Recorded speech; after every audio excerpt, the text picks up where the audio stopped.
going to be easy, but it's going to be a very interesting conversation because I feel like everybody receives Kanye West's Different. music differently. Yeah. Some people like Kanye West has a lot of different versions of himself musically. I mean, he's the should we call him? He's the progressive artist in hip hop. Yeah. He's the one that pushes the genre forward and has pushed the genre forward, which we'll talk about.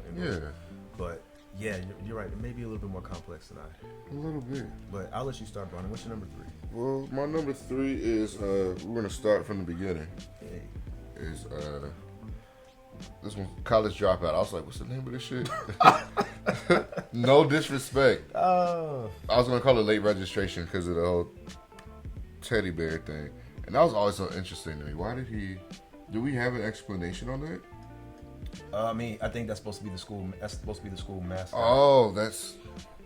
I think, if I recall correctly, I think that he's representative of a mascot. I forgot all about that. But I could be wrong. I mean, we may have to fact check that before we post this episode. But I think it's a producer. Is that what that is? Okay. Okay. I'm looking at this track listing, and wow, We Don't Care, All Falls Down, Spaceship, Jesus Walks, Never Let Me Down, Get 'Em High, the new workout plan, Through the Wire. That's just side A and B. Shit, I might have fucked up by putting this as number 3. The whole thing's a catalog. Slow Jams, Breathe In, Breathe Out, Schools. What? Did you not look, Brandon? I know, but I just. I get it. It just hits you. Like, yeah, this album is a classic. It's a classic. A classic album. I'm not even gonna say hip hop album. I think we need to stop categorizing black music, especially, or downplaying it just to a genre and just say what it is. Because you won't hear nobody saying Rumors. I keep talking about them, but Fleetwood Mac. You won't hear people say Rumors is just a great folk or rock album. So well, that was the significance of that album because I mean, you know, he changed that album, at least to me, changed the persona of hip hop. So remember that came out, that was in the early 2000s. Mm-hmm. So I mean, New York hip hop was still relevant. It was still all about your 50 Cents, Ja Rules, and Southern music was doing its thing too. And Southern music too. But I mean, he came out of nowhere, and he came out of the Midwest, and this is the album that made it okay to be someone with in a polo shirt and a backpack. Yeah. And be considered hip hop. So yeah, I think he changed the persona of what hip hop was. Yeah, I think that's a great point. I didn't even think about that. How much it changed hip hop in that aspect. It definitely did. He made it cool to rap about things other than just sex, drugs, and money. Exactly. He rapped about everything, and just his samples were amazing on this. And also, I think listening to this album, he created this moment in hip hop, or this trend now in hip hop, where before music from like the South all sounded alike. Right. It was bass and snare, or music from New York sounded alike. Mm-hmm. But this didn't have a particular regional sound. It was just across the board, just good and So I think that goes back to the point that you were making. Like, just even the sound of this album was, I don't know, I can't even think of the word to use for it, but it just reached a lot of people. It wasn't just considered down south or whatever.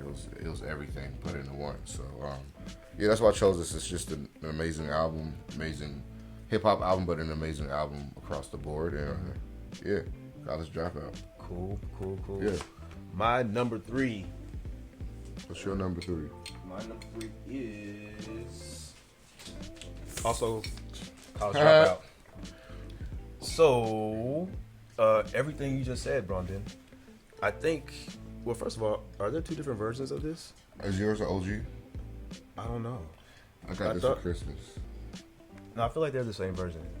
I think this is... Let's look at the serial number. Look at the serial number, Brandon. It's the same. Okay, we're good. Okay, we're good. The reason why I picked this as my number 3 was because, in all honesty, as much as I love the album, listening to it on vinyl didn't really provide a new experience. Mm-hmm. I've listened to it so much since it came out. Like, I probably listened to this album more than most other hip hop albums.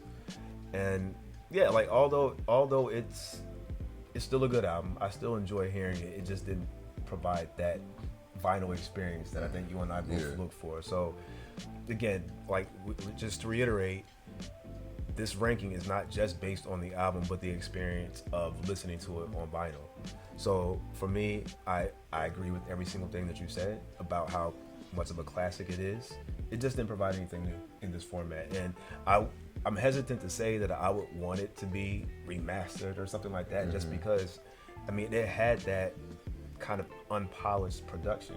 Like, it wasn't supposed to be like the clearest or like necessarily the best sounding per se. Like, for example, I think like All Falls Down, actually probably a few tracks on this album, but I know for sure All Falls Down, I read somewhere that, you know, that wasn't even remastered in the studio. I think that was just made with the Beat Machine, and that was it. You can kind of hear that on it. Exactly, and you can hear that in a lot of the songs on the album. So again, it's a good album. I appreciate it on vinyl.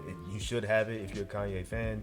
It's my number 3 because it doesn't do anything new in this format, but I still love it. It's still a classic.